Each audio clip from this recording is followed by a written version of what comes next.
Epílogo. Visões do futuro.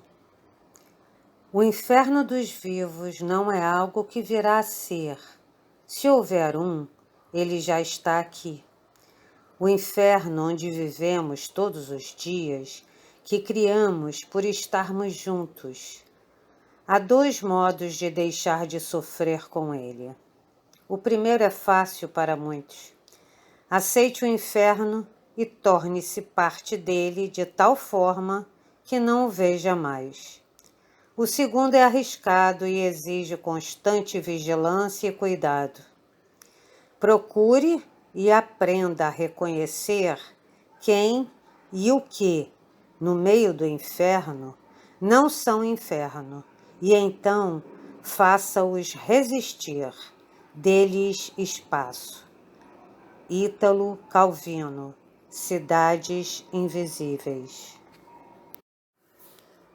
A cidade, contaminada e desconfortável, assola por falta de energia, de recursos e de água, e por resíduos e pragas, vulnerável a enchentes catastróficas e desastres geológicos, está cada vez mais cara de ser mantida.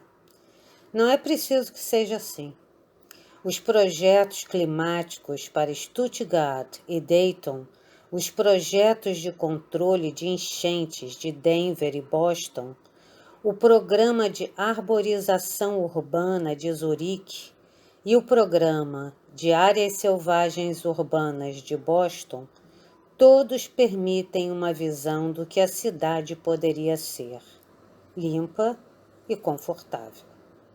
Eficiente na exploração e uso dos recursos minerais, da energia e da água, e na recuperação dos recursos dos dejetos residuais, protegida contra desastres naturais, bonita e memorável. O obstáculo para a construção de uma cidade melhor não é a falta de conhecimento, mas a recusa a aplicar o conhecimento. Muitos modelos são antigos. O germe de Stuttgart está no planejamento urbano da antiga Grécia e nas recomendações de Vitrúvio no século I. O projeto de Olmsted para o Fenway em 1879 precedeu de um século outros projetos semelhantes. Se esses antigos modelos tivessem se tornado parte de uma tradição urbana permanente e não de casos esporádicos, descobertos, esquecidos e redescobertos, a cidade moderna poderia ser um lugar diferente. Mas a preferência por retornos a curto prazo, em vez de benefícios a longo prazo, tem caracterizado as ações humanas através da história.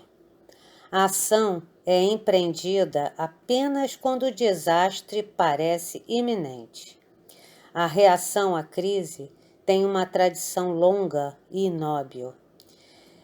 Num sistema interligado, cada um tem que viver com as consequências das ações do outro. Vivemos num mundo finito, uma esfera de dimensões limitadas, revestida por uma fina camada de ar. Não há saída, finalmente. O outro lugar para o qual um dia transportamos nossos resíduos é agora, ou será em breve, habitado por alguém mais. Fugir para os subúrbios ou para o campo é ilusório. As mesmas atitudes para com a natureza, responsáveis pela degradação da cidade, estão agora envenenando o campo, e os problemas urbanos de ontem se tornaram problemas rurais e suburbanos de hoje. Poluição do ar e do solo e contaminação dos recursos hídricos. A chuva ácida, resultante da queima de carvão a centenas de quilômetros, está matando peixes e plantas em lagos e florestas na zona rural. Depósitos clandestinos de resíduos tóxicos ameaçam a água nos poços da área rural e dos subúrbios. Os problemas ambientais não são exclusivos da cidade, mas tão somente mais visíveis e seus efeitos mais concentrados. No final, isto pode ser uma vantagem, porque os problemas, uma vez reconhecidos, podem ser resolvidos. Um sistema de tratamento de água e esgoto centralizado pode ser monitorado e controlado.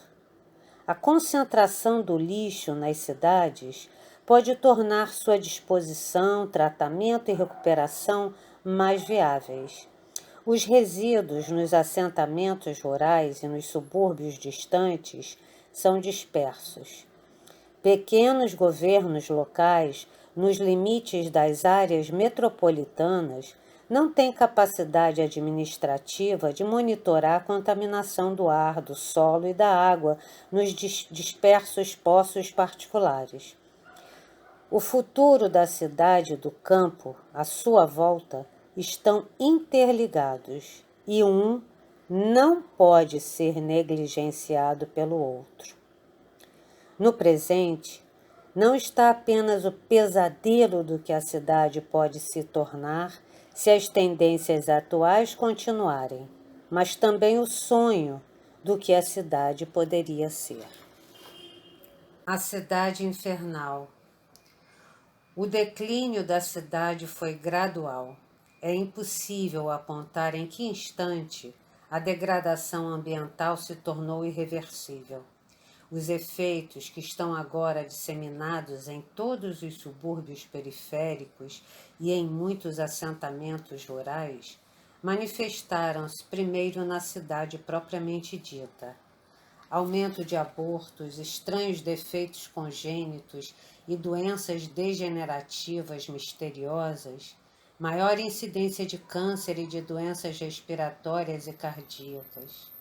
Na época, eram considerados principalmente problemas urbanos, dos quais se poderia escapar deixando a cidade. Apenas mais tarde, quando áreas mais recentemente ocupadas começaram a ser atormentadas por idênticos problemas urbanos, foram reconhecidos mais como problemas da sociedade do que como problemas da cidade. A compreensão chegou tarde demais para a cidade, cuja população mais rica já se havia mudado para os subúrbios e para os núcleos rurais, cada vez mais numerosos. Bandos heterogêneos de pobres, doentes e desesperados são agora os únicos moradores remanescentes. Essas pessoas vivem uma existência marginal, suplementando os rendimentos pela troca, em núcleos próximos de metais, livros e outros artefatos urbanos coletados.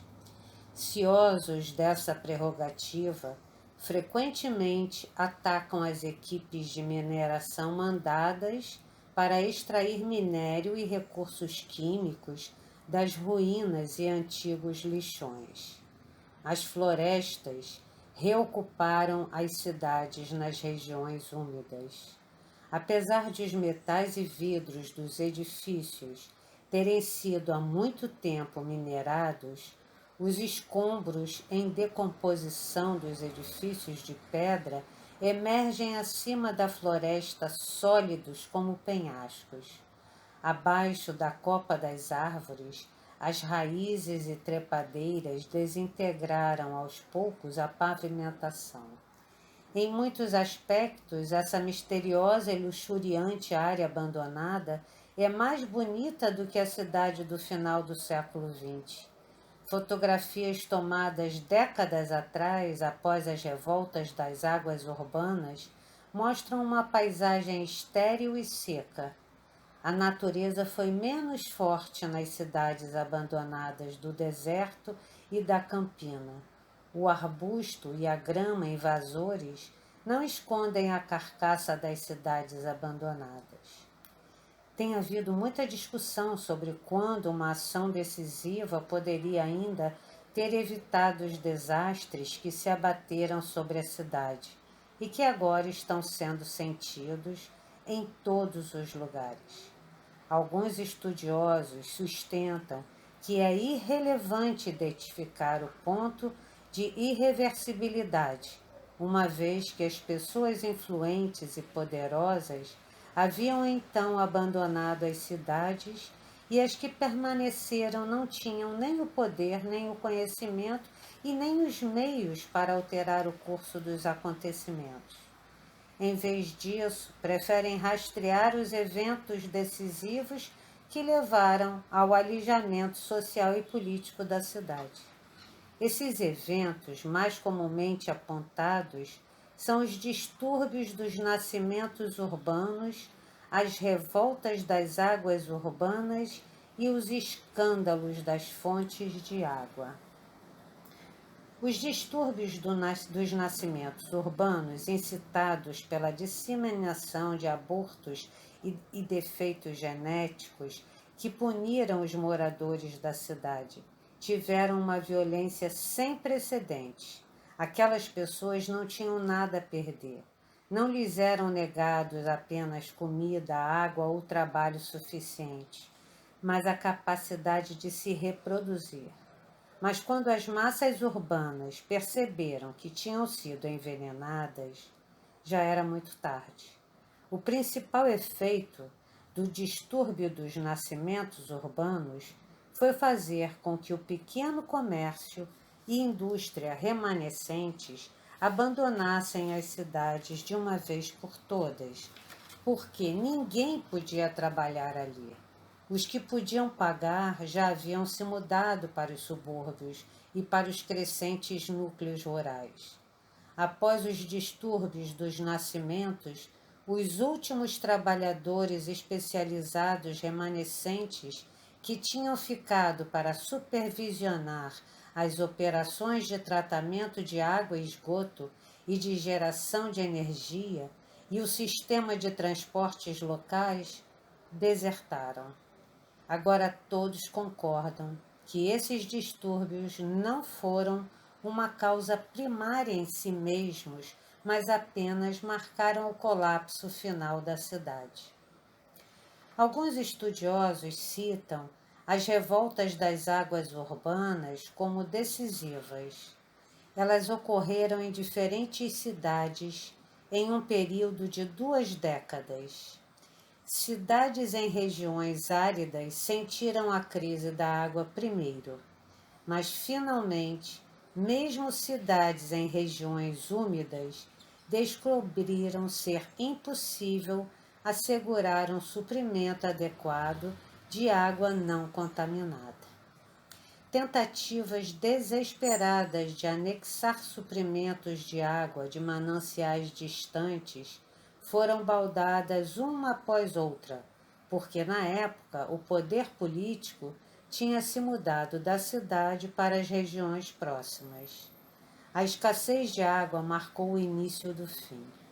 Em algumas cidades, as populações declinaram gradualmente, até que uma enchente catastrófica, um terremoto ou deslizamentos destruíram a maior parte da cidade. Depois do grande terremoto, São Francisco nunca mais foi reconstruída. Após a grande enchente, Nova Orleans foi abandonada. Já se tornara difícil, antes das revoltas das águas, atrair trabalhadores para a cidade. O custo de vida era alto e os benefícios poucos. A cidade era mais quente que a zona rural circunvizinha. Quando as crises de abastecimento de energia forçaram a eliminação generalizada do condicionamento de ar, a maioria dos edifícios de apartamentos e de escritórios se tornaram insuportavelmente desconfortáveis, mesmo nas regiões de clima temperado.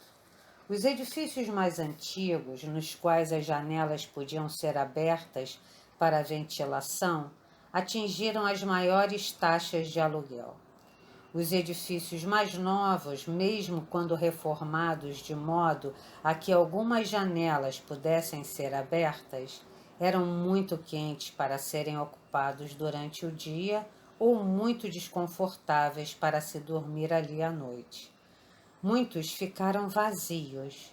As árvores há muito tempo tinham desaparecido da paisagem citadina e as fontes públicas não mais funcionavam. As ruas não ofereciam qualquer alívio ao calor do verão e aos ventos carregados de poeira.